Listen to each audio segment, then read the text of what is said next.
Hi, I'm Dee Bushrod. I have been a quilter for almost 20 years, but about 5 years ago I discovered a passion for pixel quilts, and that's why I'm here with you guys today. So we've put together a project for you that's based on 9 blocks, so a nice small introduction to pixel quilts, and we've kitted it all for you so that you can make this cushion, which is a flower, and hoping that after you've made this cushion you'll get the bug and you'll move on to something more like this. So this is my quilt of Queen Elizabeth that was actually requested by Buckingham Palace, and so it was sent to the Queen in 2022 for a Platinum Jubilee to celebrate 70 years on the throne. I was a homesick Brit in Tulsa and dreamed up this project, and then I ended up contacting Buckingham Palace and sending a letter to them just saying that I'd very much like to send this to the Queen, and they responded back to me and asked that I do send it to the Queen. And so this is my replica that comes around with me now, and I get to show her off. So in order to get you started on your pixel journey, we've broken this project down into just 9 blocks. If you're making a full pixel quilt, it will be 108 blocks, but we're going to start you off with a 9-block project so that you can see how it goes together, and we're going to be showing you a really easy method to use to get your pixels perfect.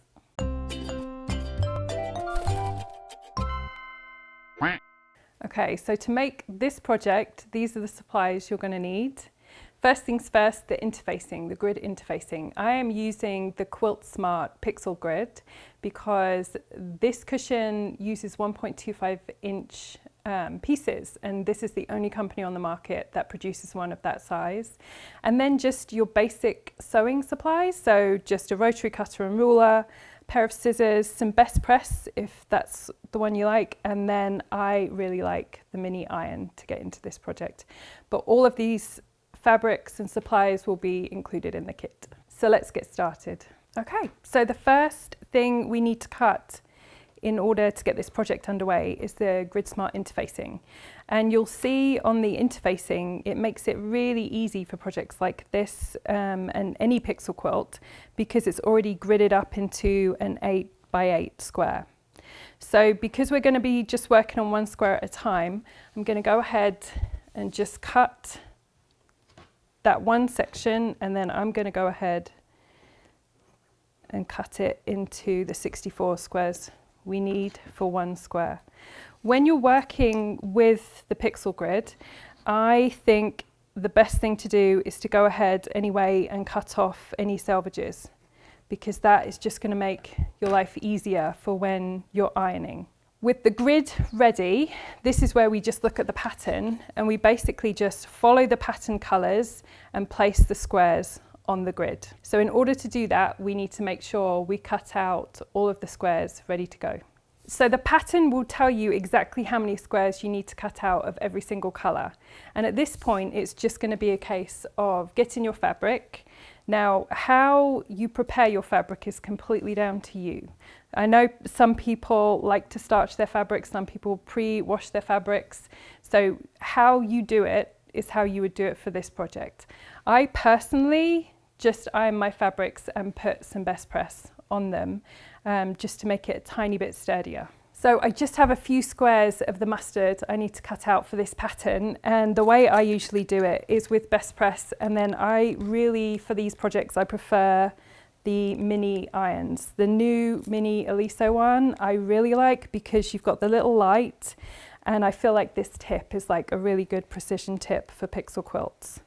So when you're happy, then you just go ahead, and then you just need to make sure that when you're cutting the squares at 1.25 inches or 1.25 inch. Okay, so most people think that with pixel quilts you do have to be crazy precise, and I will say that there's going to be a certain type of quilter that will be crazy precise, but actually that's not always the case because the interfacing actually gives you a lot of grace as well. So at the moment I just need a few of the mustard to go into this project, and I know I'll be able to get them all out of this strip. So I'm just going to go ahead and cut 1.25 inch blocks or pixels out of this.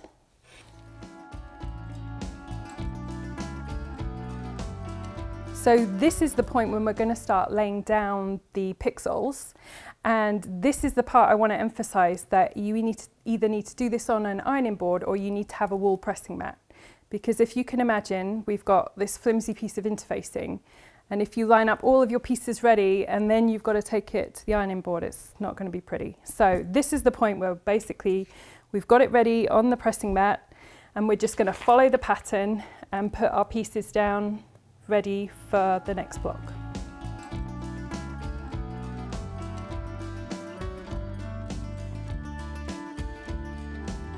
This is the part that sometimes people get a little bit frustrated with, because especially like the precision quilters, because they're worried about them all not being perfectly aligned, but actually it's okay, because I'm going to show you why it's okay in a minute. So I'm placing the pixels down based on the block I'm working on. So I'm able to look at the block and know that these colours go in these areas.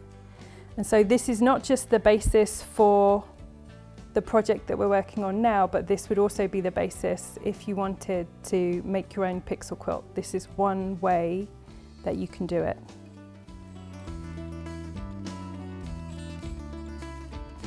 And you can press these, and you can move these pixels like around, and actually even if you make a mistake after you've pressed them with an iron, they will still peel off and you will still be able to move them.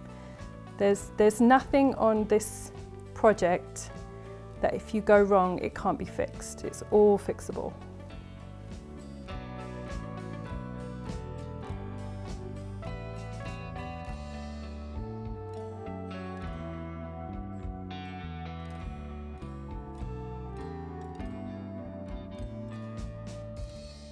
Okay, so once you have your pixels all laid down, and you can see that some of them look like they're touching a little bit and some of them look like they're not, and that's all okay because that will all be sorted out as soon as we sew it. We're going to press. Depending on the iron you're using, with the mini Eliso, I usually put it medium to high and I will press without steam. That's just because I've had some bad experiences with steam, but I know the maker of this product uses steam when she presses, but she lowers the temperature a little bit. So I will usually just use my mini Eliso on like a medium to high setting and go ahead and press the squares onto the interfacing. I've never had a problem with that, but I do know that people like to use silicone mats, pressing mats, or even parchment paper. So I'll go ahead and show you with that so that you don't get all my bad habits. So test your iron on a corner. I know the heat of this is going to be good enough, but if you're worried about whether it's hot enough that it's going to stick, go ahead and just test it on a corner and then just let it cool down a wee bit, and then you can tell whether it's going to stick properly or not. But we want to give a really good press to the front because we want these guys to stick on here for the first 2 sections of sewing that we're going to do on this. If they start dropping off because they're not pressed on enough, it's going to be annoying. Ask me how I know that. So you could just leave it there and seeing that they're all pressed on, but if you really want to give it a nice press, then you can go ahead and do it on the back. And the back doesn't have any adhesive on it, so you don't have to worry about the pressing mat at this stage. So I will say that this grid interfacing by Quilt Smart is the only one that I found on the market that gives a hair's width around the blocks, so that will help to reduce the bulk when we are beginning to sew, when we're sewing the block. So you can see from the Quilt Smart grid that there's lots of markings on it. So the dotted lines mean that is the areas that you're going to fold. And then these lines here actually represent the 1/4 inch seam allowance. So there's even guidance for when you're sewing using this grid. So the next step is we're going to take this over to the machine, and I'm going to show you how we sew this in rows to begin with which makes it really easy to produce these blocks. I will say that when you're putting your blocks onto the interfacing, it's very forgiving. So if you look at this, there'll be some people that will be horrified because it's not all perfectly placed, but they will be caught in the seam allowance. So if you are a perfect piecer and you want it all perfectly placed, then it's great and it'll look beautiful. But ultimately, all of this is going to be caught in the seam allowance anyway. I will just show you when we're going to fold over in one direction and sew straight down each seam in all of the same directions. And these markings here represent a true 1/4 of an inch. And it doesn't matter if you follow the markings exactly to get a true 1/4 of an inch or you do a little bit less to get a scant 1/4 of an inch. The only thing that matters is that whatever you do it throughout the quilt. Okay, so just pick a direction, it doesn't matter which direction, and we're just going to go ahead and sew that 1/4 of an inch. I will say that usually I drop my stitch length down a little bit, so I will usually drop it down to 2 or 1.8, and the only reason I do that is because I don't want to have to backstitch everything, and I feel that that gives it just a little bit more of a sturdy stitch.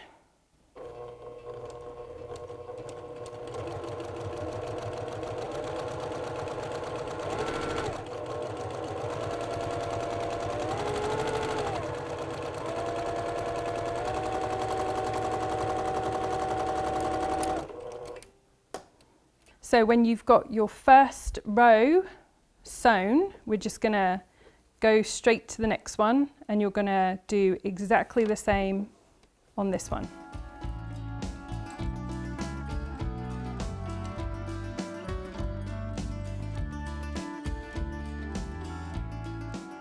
So once everything is sewn in this direction, you're going to bring this to the pressing mat, and we're actually going to go into every seam now. So you'll see between every seam there's a little gap where the pieces don't meet, and we are going to clip up to the stitch line at that gap. Now I will say I have done a whole quilt like this with the clipping, and all this clipping is going to allow us to do is then iron and perfectly nest the seams. So I did a whole quilt like this, and then I contacted the manufacturer of this grid and I said, that's a lot of clipping. And she actually said to me, oh, I don't bother clipping. So this is best practice. But again, I have done one quilt where I did clip every seam and then one that I didn't. And I didn't really see a massive difference, but I get it. If you're a precision quilter, then you'll probably want to go in and clip.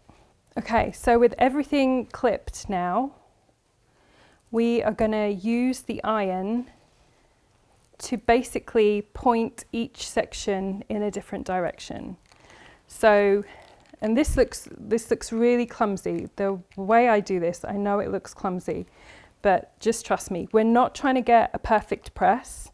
What we're trying to do is just get the fabric and the interfacing to kind of go in that direction so that we can nest the seams, but it doesn't have to be perfect at all. And this is where I really love the little Aliso, because I feel like that tip of it means that I can really get in close and get the fabric going in the direction I really want it to. It's a lot harder to do this with a larger iron. Okay, and when you've roughly pressed everything into the right direction, this is where we're going to flip the fabric in the other direction, and you can see that the seams will now nest perfectly.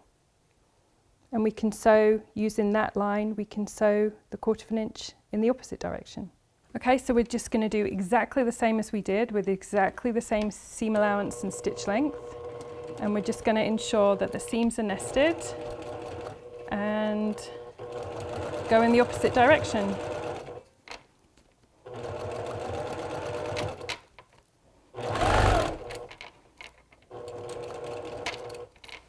I do like to just check that the seams are nested, so which is why I'm kind of stopping and starting.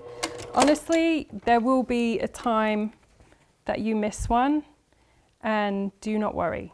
It will not affect the overall look of a quilt if you've got a seam going in the same direction.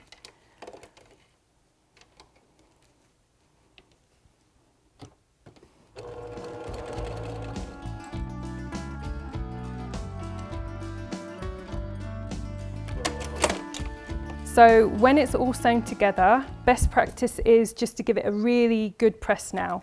And again, this is where you get to decide if you want to use best press or starch or however you want to do it. This is where you get to decide to do that. And I usually start on the back and just make everything go in the same direction, and then I'll carry it on to the front and press it that way as well. And then usually, because I'm doing a load of these at the same time, and sometimes you can see they want to curl a little bit. Once I'm done with pressing that one, I usually just put it under my wall mat and then keep it nice and flat while you're working on the next blocks. Because when I'm working on a pixel quilt, I always want to attach the next block onto the block I've just done in order just to keep track of everything. So I will go ahead when the next one is done. This one is going to dictate the way the seam allowances go on this one. Now, do you need to do this? No, it will be okay if you don't. You'll just do more pressing. But if you did want them to all nest perfectly, basically you will look at the seam allowances on this one, which they're all going in that direction. And for the next block you make, you're going to do the seam allowances in the opposite direction. So this is one block of the 9-block kit that will come completely kitted with all of the interfacing and all of the fabric. And so you can see with this, when you've done 9 blocks, it makes a really nice sized cushion cover. But likewise, if you wanted to turn it into a wall hanging, or if you wanted to turn it into a bag, that will then just dictate how you finish this. So this is one way you can put together pixel quilts with the interfacing. There is actually another way that I'm going to be showing you in a future tutorial. So rotary cutters aren't the only way that you can piece pixel quilts. If it seems a bit overwhelming with all the tiny pieces, there is actually a 1.25 inch or 1.25 inch die that AccuQuilt sell if you love your AccuQuilt. So this is one other way that you can piece this project, and I can't wait to see what you make, and I'll see you next time.